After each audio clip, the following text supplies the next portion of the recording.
What's going on? It's your boy Sermon at Sermon's Domain on Twitter. This past Friday, Skizzy Mars delivered his debut album, Alone Together.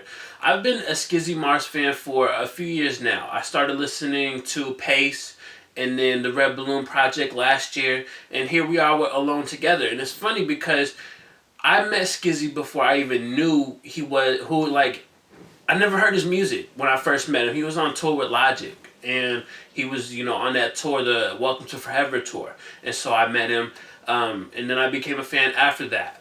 But in regards to Alone Together, I was a little bit worried because the album was supposed to come out back in May, or, excuse me, January. I don't know how you confuse those 2 months. They're not even similar. But it was supposed to come out in January, and it got pushed back to April. So I was kind of worried, like, what does that symbolize? What does that mean? And I don't think it meant too much. I think it was just meant to give Skizzy a little bit more promo, a little bit more time to marinate and put out some records. And I think it worked.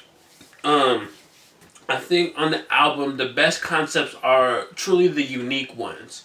Girl on a Train is one of my favorite songs of Skizzy Mars' discography. I love the fact that he can put into words like that feeling. If you've ever rode a bus, a train, even a plane, and you've ever seen a beautiful woman and you just, you start thinking about it.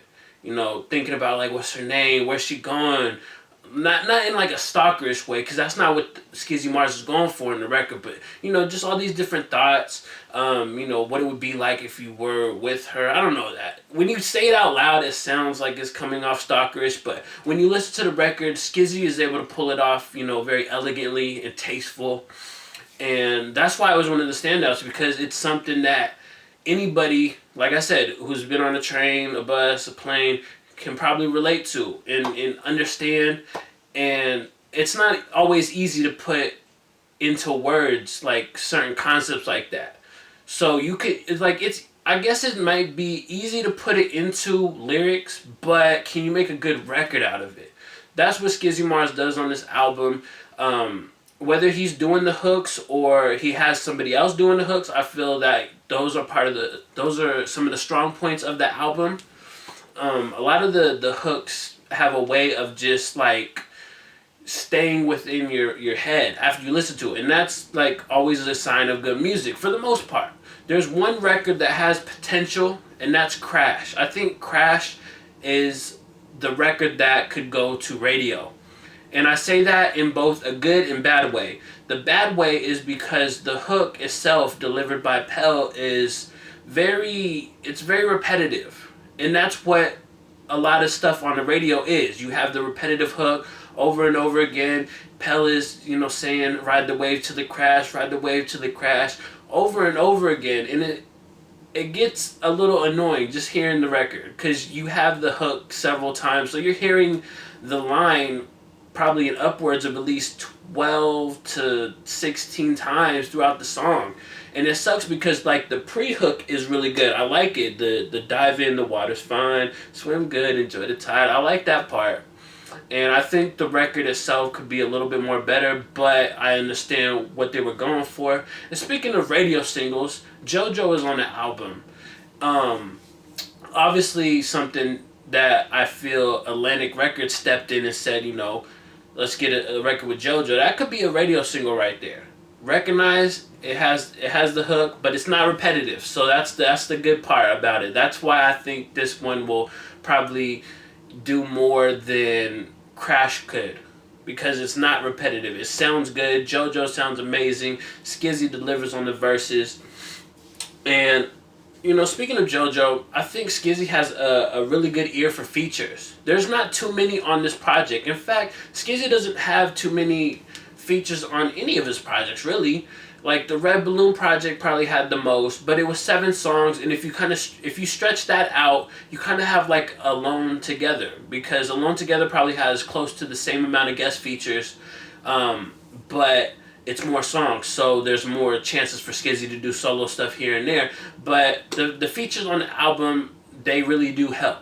A lot of them are hooks, but then you have like the occasional guest feature from Rome Fortune, who is on Silver Lining. And I've been on a really I've been on a Rome Fortune wave lately. His debut album was great, so I'm glad to see him here. It's still showing out.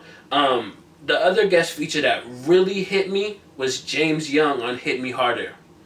And it's pretty much because, like, he has such a nice voice.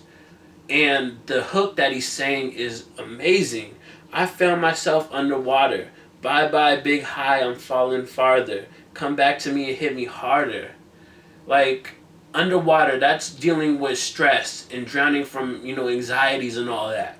And him saying bye to the high, obviously drugs, and now that he's off the high, he's falling further, and he just wants the high to come back and, hit him harder. I like that record a lot. Next to Girl on the Train is probably my favorite record. The only negative thing that I had to say about Skizzy Mars' album is that at times it feels like the subject matter is almost repetitive. And I say almost because I think Skizzy Mars' sound is unique enough to where you can differentiate two different records. For instance, you have Feel It Loud and you have Alcoholics. I personally like Alcoholics a lot more, but in the grand scheme of things, the general concept is pretty much the same. Drinking, having fun. That's what those two records are both about. And, they're just like reworded differently in a sense. So that was me. That's if I want to nitpick it. But like I said, it's almost repetitive, but I don't think it's repetitive enough to where you're gonna notice. Maybe that's just the critic in me looking at it. But for the most part, this was a strong debut. And I think Skizzy Mars has the potential to be a star. And I think I say that often because it's true. A lot of artists have the potential to be a star. It's just a matter of getting the right push. Skizzy Mars is under Atlantic Records, but their relationship seems very weird. Like, if you go on iTunes, you won't see Skizzy Mars his album. You won't see it listed under Atlantic Records. It just says, copyright 2016. So it's kind of weird that he's on the Atlantic Records page. He's signed, but they didn't technically put out the debut album, or if they did, they withheld their name. I don't know, but if there's any Atlantic Record execs that happen to watch this video, definitely push the man.